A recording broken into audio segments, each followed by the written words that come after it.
তোরা কে যাবি আমার সঙ্গে আয়, আমি যাবো কৃষ্ণ অভিধান।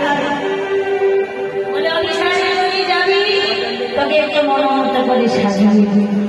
সখীরা মনোমত করে সাজিয়ে দিলে এইবার পরবর্তী সম্প্রদায় এসেছে, বাঁশি বেজেছে গভীর রাত্রিতে, সখীদেরকে রাধারানীকে নিয়ে যাবেন বনমাঝ ছাড়ে।